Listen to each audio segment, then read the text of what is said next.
कल्पना कीजिए एक बहुत ही शानदार दृश्य की। मतलब एक सरकारी कर्मचारी है जो अपने पूरे परिवार के साथ अंडमान निकोबार द्वीप समूह की वादियों में छुट्टियां मना रहा है। नीले समुंदर के किनारे परिवार के साथ समय बिताना, और वो भी सरकार के खर्च पर। सुनने में तो एकदम परफेक्ट लगता है। बिल्कुल परफेक्ट लगता है। लेकिन जैसे ही वे छुट्टियां मनाकर वापस लौटते हैं और अपना रीइंबर्समेंट क्लेम दफ्तर में जमा करते हैं, तो अकाउंट्स डिपार्टमेंट से एक छोटा सा मेमो आता है कि उनका पूरा का पूरा क्लेम खारिज कर दिया गया है, रिजेक्ट हो गया है। ओहो, ये तो बहुत बड़ा झटका है। बहुत बड़ा। मतलब यात्रा पर खर्च हुए लाखों रुपए अब उस कर्मचारी को अपनी जेब से भरने होंगे। और ये सब क्यों हुआ? क्योंकि उस व्यक्ति ने अपनी फ्लाइट का टिकट एक बहुत ही लोकप्रिय प्राइवेट ट्रैवल वेबसाइट से बुक कर लिया था, ना कि सरकार द्वारा निर्धारित किसी एजेंसी से। है ना, ये कोई काल्पनिक कहानी नहीं है। ऐसी प्रशासनिक दुर्घटनाएं, मतलब अगर मैं कहूँ तो हर साल हजारों दावों के साथ होती हैं। अच्छा। हजारों के साथ। बिल्कुल। नियम बहुत स्पष्ट होते हैं, लेकिन जानकारी के अभाव में लोग अक्सर अनजाने में ऐसी गलतियां कर बैठते हैं और फिर उसकी कीमत बहुत भारी चुकानी पड़ती है। सही बात है। और यही आज के हमारे इस डीप डाइव विश्लेषण का मुख्य मिशन भी है। हाँ, ये बहुत जरूरी विषय है। बिल्कुल। केंद्र सरकार के लीव ट्रैवल कंसेशन, जिसे हम सब आमतौर पर LTC कहते हैं, उसके नियम किसी भूल भुलैया की तरह लग सकते हैं। खासकर ये जो 2026 के नए दिशा निर्देश आए हैं ना, उनके बाद तो और भी। एकदम सही कहा आपने। तो हमारा आज का मिशन यही है कि यह समझा जाए कि इस भूल भुलैया से सुरक्षित बाहर कैसे निकला जाए, ताकि कोई भी पात्र कर्मचारी अपने इस शानदार लाभ से चूके नहीं और किसी का भी क्लेम उस डरावने रिजेक्शन वाले ढेर में न जाए। तो चलिए इस पूरे ढांचे को थोड़ा विस्तार से समझते हैं। हाँ, तो इसे समझने के लिए हमें सबसे पहले ये देखना होगा कि ये सुविधा असल में काम कैसे करती है। मतलब LTC कोई छुट्टी का हॉलिडे पैकेज नहीं है। अच्छा, तो फिर क्या है? ये यात्रा खर्च की प्रतिपूर्ति है, यानी आसान भाषा में कहें तो रीइंबर्समेंट है। इसका सीधा सा सिद्धांत ये है कि सरकारी कर्मचारी या तो अपने होम टाउन मतलब गृहनगर जा सकते हैं या फिर भारत में कहीं भी घूमने जा सकते हैं। और सरकार उस यात्रा की टिकट का खर्च उठाएगी। बिल्कुल। लेकिन ये सब अपनी मर्जी से कभी भी नहीं होता। ये एक तय समय सीमा के भीतर काम करता है, जिसे हम सरकारी भाषा में ब्लॉक वर्ष कहते हैं। ये ब्लॉक वर्ष वाला जो हिस्सा है ना, ये हमेशा थोड़ा तकनीकी और उलझाऊ लगता है। हाँ, थोड़ा सा है। अगर मैं इसे किसी आसान तरीके से समझना चाहूँ, तो क्या हम इसकी तुलना हमारे मोबाइल के डेटा रोलओवर प्लान से कर सकते हैं? डेटा रोलओवर दिलचस्प है। या मतलब किसी तरह के ट्रैवल सब्सक्रिप्शन से, जिसकी एक फिक्स्ड वैलिडिटी होती है। हाँ। और उसी वैलिडिटी के अंदर आपको अपना कोटा इस्तेमाल करना होता है। हाँ, ये तुलना काफी हद तक सटीक बैठती है। फिलहाल जो व्यवस्था चल रही है ना, वो 2026 से 2029 तक का 4 वर्षीय ब्लॉक है। ठीक है, 2026 से 2029। और इससे पिछला ब्लॉक जो था वो 2022 से 2025 का था। अब सरकार क्या करती है कि इस 4 साल के ब्लॉक को 2-2 साल के 2 छोटे हिस्सों में बांट देती है। अच्छा, 2-2 साल के सब ब्लॉक्स। बिल्कुल। और कर्मचारी के पास 2 विकल्प होते हैं। या तो वे इस 4 साल के दौरान 2 बार अपने होम टाउन जाने का विकल्प चुने, या फिर एक बार होम टाउन जाए और दूसरी बार देश में किसी भी जगह घूमने का विकल्प चुने, जिसे एनी प्लेस इन इंडिया कहा जाता है। रुकिए, ये होम टाउन और एनी प्लेस इन इंडिया का संतुलन थोड़ा कंफ्यूजिंग हो सकता है। क्या ऐसा हो सकता है कि कोई व्यक्ति 4 साल में 2 बार पूरे देश में कहीं भी घूमने चला जाए? नहीं, नियमों के तहत ऐसा बिल्कुल संभव नहीं है। अच्छा। हाँ, एनी प्लेस इन इंडिया का विकल्प पूरे 4 साल के ब्लॉक में केवल एक ही बार मिलता है। दूसरा विकल्प अनिवार्य रूप से होम टाउन का ही होना चाहिए। तो इसके पीछे लॉजिक क्या है? इसके पीछे का उद्देश्य बहुत साफ है। मतलब सरकार चाहती है कि कर्मचारी पर्यटन भी करे, देश घूमे, लेकिन अपनी जड़ों और अपने परिवार से भी जुड़ा रहें। अरे वाह, ये तो काफी अच्छा दृष्टिकोण है ना?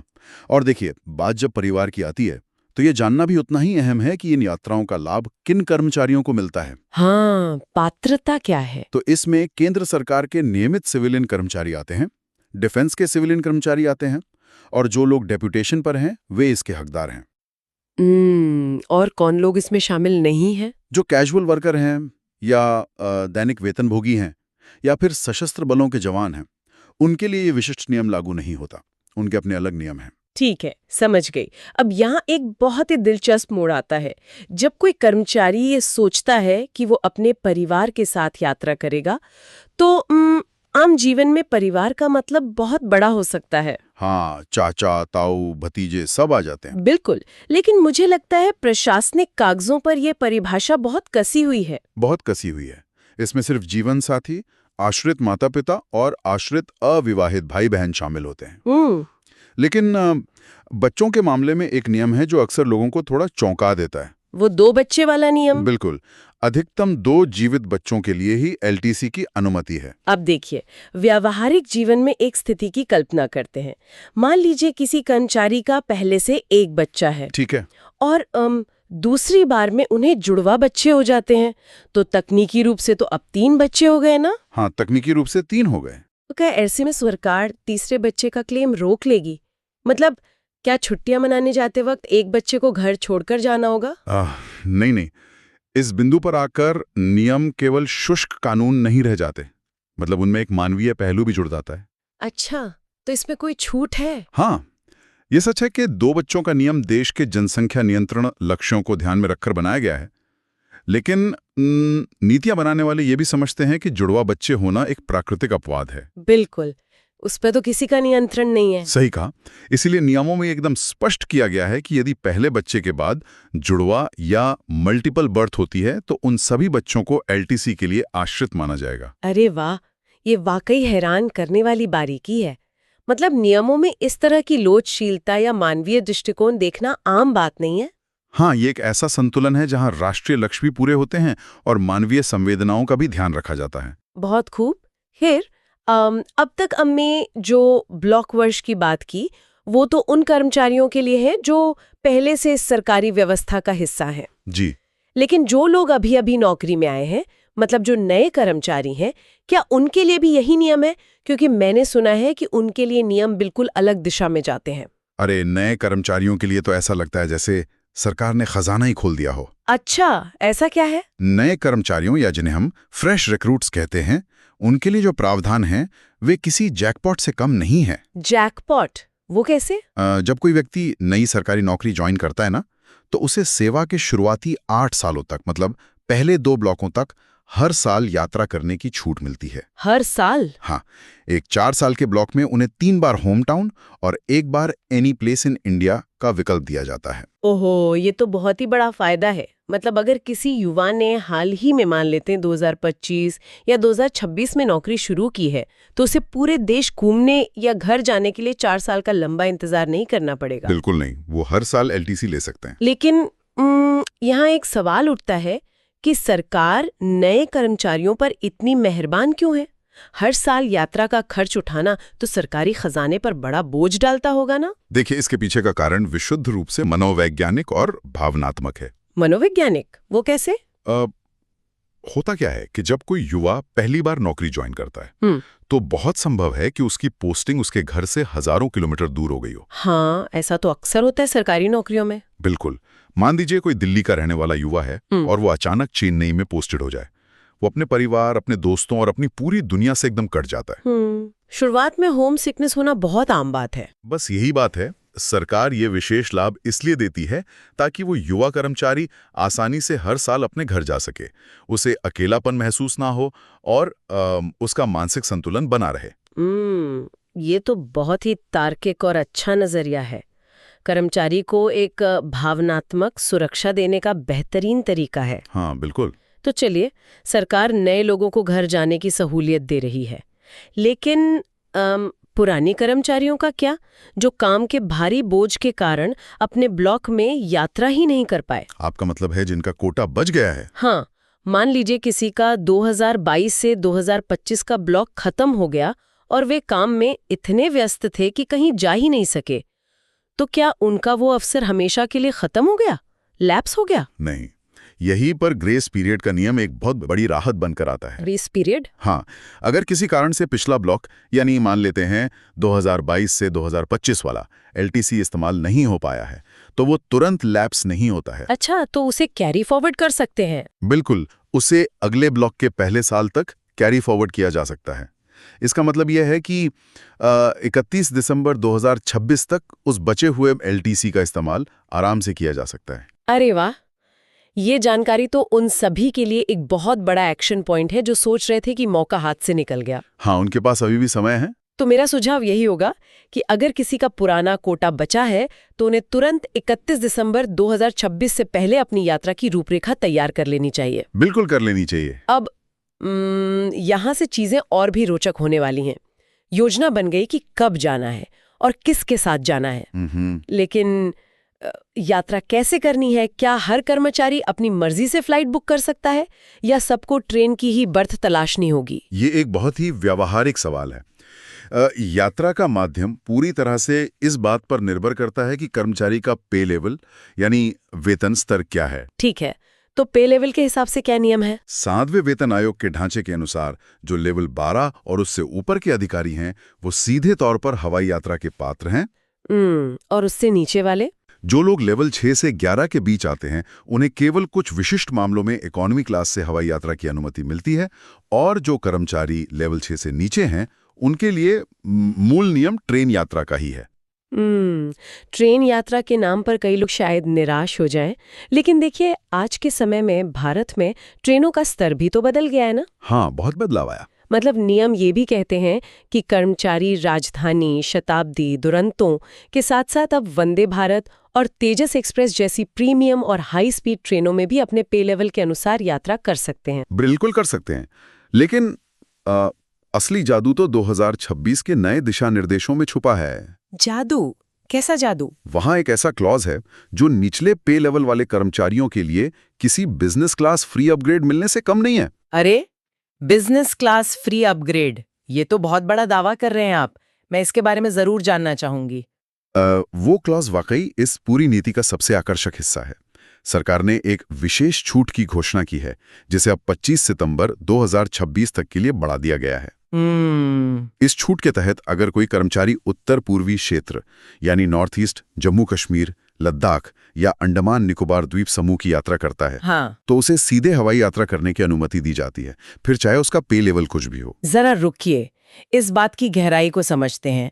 इसका मतलब है कि लेवल 6 से नीचे का वो जूनियर कर्मचारी जिसे नियमों के अनुसार केवल स्लीपर या थर्ड एसी ट्रेन में सफर करना था, बिल्कुल, वो भी इस विशेष छूट का लाभ उठाकर सीधे फ्लाइट पकड़कर लद्दाख की घाटियों या अंडमान के समुद्री तटों पर जा सकता है। एकदम सही, कोई भी जा सकता है। ये तो वाकई बहुत ही शानदार बात है।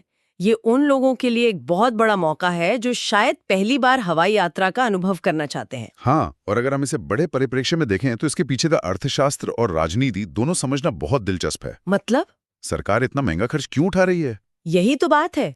कोई भी सोच सकता है कि सरकार जूनियर कर्मचारियों को फ्लाइट की टिकट क्यों दे रही है। इसका जवाब इन जगहों की भौगोलिक स्थिति में है। North east, Kashmir, Ladakh. हाँ, ये सभी हमारे सीमावर्ती और दूरस्थ इलाके हैं। यहाँ का जो स्थानीय अर्थतंत्र है ना, वो बहुत हद तक पर्यटन पर निर्भर करता है। अच्छा, तो सरकार पर्यटन को बढ़ावा दे रही है। बिल्कुल, लाखों सरकारी कर्मचारियों को मुफ्त हवाई यात्रा का लालच देकर सरकार असल में इन दूर दराज के इलाकों में पर्यटन की पूरी इकोनॉमी खड़ी कर रही है। ओहो, अब समझ में आया। इससे देश का आर्थिक एकीकरण भी होता है और उन इलाकों में सीधा पैसा भी पहुंचता है। यह एक बेहद रणनीतिक और शानदार नीति है जहां कर्मचारी का भी फायदा है और देश की अर्थव्यवस्था का भी। जी बिल्कुल। चलिए, अब जगह तय हो गई, फ्लाइट की टिकट बुक करने का उत्साह भी आ गया, लद्दाख जा रहे हैं हम। चलिए चलते हैं। लेकिन पैसा? एक पूरे परिवार के साथ लद्दाख या अंडमान जाने का खर्च तुरंत अपनी जेब से निकालना किसी भी वेतनभोगी इंसान के लिए आसान नहीं है। ऐसे में यात्रा शुरू होने से पहले ही वित्तीय संकट खड़ा हो सकता है। हाँ, ये एक बड़ी समस्या हो सकती थी, लेकिन इस संकट से निपटने के लिए ही एलटीसी में एडवांस का नियम बनाया गया है। एडवांस मतलब सरकार पहले ही पैसे दे देती है? बिल्कुल। अगर किसी के पास तुरंत खर्च करने के लिए नकद राशि नहीं है तो वो अपनी यात्रा शुरू होने से पहले अनुमानित किराए का 90% तक एडवांस ले सकता है। 90% एडवांस? ये सुनने में तो किसी सपने जैसा लगता है कि ट्रिप से पहले ही सरकार आपके हाथ में इतना सारा पैसा दे रही है। हाँ, सुनने में बहुत अच्छा लगता है। लेकिन मेरा अनुभव कहता है कि जहां इतनी आसानी से सरकारी पैसा मिलता है वहां कोई ना कोई गहरा प्रशासनिक जाल भी जरूर होता है। क्या ये सुविधा कोई जोखिम भी साथ लाती है? क्या लोग इससे लेकर भूल सकते हैं? ये एक बहुत ही महत्वपूर्ण सवाल खड़ा करता है। एडवांस लेना जितना आसान है ना, उसे वापस सेटल करना उतना ही खतरनाक हो सकता है। खतरनाक वो कैसे? नियम साफ कहता है कि यात्रा खत्म होने के बाद एक निर्धारित समय सीमा के भीतर कर्मचारी को अपने टिकट और बिल जमा करके उस एडवांस को एडजस्ट करना होता है। अब अक्सर होता ये है कि लोग छुट्टियों से लौटकर अपने दफ्तर के रोजमर्रा के कामों में इतने उलझ जाते हैं कि वो क्लेम सबमिट करना ही भूल जाते हैं। और अगर वो डेडलाइन निकल गई तो? अगर डेडलाइन निकल गई तो विभाग केवल वो एडवांस वापस नहीं मांगेगा, बल्कि उस पर भारी दंडात्मक ब्याज यानी पीनल इंटरेस्ट भी लगा देगा। बाप रे, ये तो बहुत ही भयानक स्थिति है। जो ट्रिप फ्री होनी थी वो उल्टा ब्याज के साथ गले पड़ सकती है। बिल्कुल पड़ सकती है। इसलिए एडवांस लें, लेकिन लौटते ही सबसे पहले उसे सेटल करें। ये बहुत अच्छी सलाह है। अब इस एडवांस के अलावा एक और वित्तीय शब्द है जो अक्सर एलटीसी के साथ सुनाई देता है, लीव इनकैशमेंट, या जिसे हम छुट्टियों का नगद भुगतान कहते हैं। जी, लीव इनकैशमेंट। ये कैसे काम करता है? क्योंकि सरकार सिर्फ टिकट का पैसा देती है, तो क्या इस पैसे से होटल का खर्च निकाला जा सकता है? यही तो इसका सबसे बड़ा फायदा है। एलटीसी के दौरान कर्मचारी अपनी 10 दिनों की अर्न्ड लीव यानी अर्जित अवकाश को सरेंडर करके उसके बदले नकद वेतन ले सकता है। अच्छा, 10 दिन का वेतन कैश में मिल जाएगा? हाँ, और पूरे सेवा काल में अधिकतम 60 दिनों की लीव इस तरह से एनकैश की जा सकती है। ये तो बहुत बढ़िया है। अब चूंकि सरकार एलटीसी में केवल आने जाने के टिकट का पैसा देती है, मतलब होटल, खाने पीने या टैक्सी का बिल नहीं देती, इसलिए लीव एनकैशमेंट से मिला हुआ ये नकद पैसा उन बाहरी खर्चों को संभालने के काम आता है। सरकार होटल का बिल रीइंबर्स क्यों नहीं करती? क्योंकि वो प्रशासनिक रूप से बहुत जटिल हो जाएगा। अलग अलग शहरों में होटल के रेट अलग होते हैं, इसलिए उन्होंने ये नकद व्यवस्था बनाई है। ये काफी स्मार्ट तरीका है। और सबसे अच्छी बात यह है कि 2026 के नए इनकम टैक्स ढांचे के तहत भी एलटीसी पर मिलने वाली टैक्स छूट का जो मूल ढांचा है वो बरकरार रखा गया है। ये वित्तीय प्रबंधन के लिहाज से बहुत अच्छी व्यवस्था है। लेकिन अब हम इस चर्चा के सबसे खतरनाक हिस्से की तरफ बढ़ रहे हैं। खतरनाक हिस्सा? हाँ, वो हिस्सा जिसे हम रेड फ्लैग जोन कह सकते हैं। मान लीजिए छुट्टियां शानदार रहीं, एडवांस भी एडजस्ट करने का समय आ गया, लेकिन क्लेम रिजेक्ट क्यों होते हैं? वो कौन सी एक गलती है जो सारी मेहनत पर पानी फेर देती है? देखिए, जो सबसे बड़ी और सबसे आम गलती होती है ना, वो टिकट बुकिंग के तरीके में होती है। बुकिंग के तरीके में? हाँ, सरकार का नियम अब एकदम पत्थर की लकीर बन चुका है कि हवाई टिकट केवल और केवल 3 अधिकृत एजेंसियों से ही बुक होने चाहिए। और वो 3 एजेंसियां कौन सी हैं? ये हैं IRCTC, बामर लॉरी और अशोक ट्रैवल्स एंड टूर्स। जरा रुकिए, ये बात थोड़ी हजम नहीं हुई। क्यों? आज के डिजिटल युग में जहां 50 ट्रैवल एप्स हैं जो भारी डिस्काउंट देते हैं, कूपन्स देते हैं, वहां कोई सिर्फ इन्हीं 3 वेबसाइट से बुकिंग क्यों करे? मान लीजिए किसी को किसी प्राइवेट ऐप पर आधी कीमत में टिकट मिल रहा है, तो क्या वो वहां से बुक नहीं कर सकता? क्या सरकार के पैसे नहीं बचेंगे? बिल्कुल भी नहीं। अगर टिकट किसी भी अन्य अनअधिकृत एजेंट या प्राइवेट वेबसाइट से बुक किया गया है, तो क्लेम बिना कोई कारण सुने सीधे खारिज कर दिया जाएगा। सीधे खारिज? कोई सुनवाई नहीं? कोई सुनवाई नहीं। सरकार ने ये नियम इसलिए बनाया है ताकि प्राइवेट पोर्टल्स पर होने वाले डायनामिक प्राइसिंग के खेल और जो फर्जी टिकटों के घोटाले होते हैं ना, उनको रोका जा सके।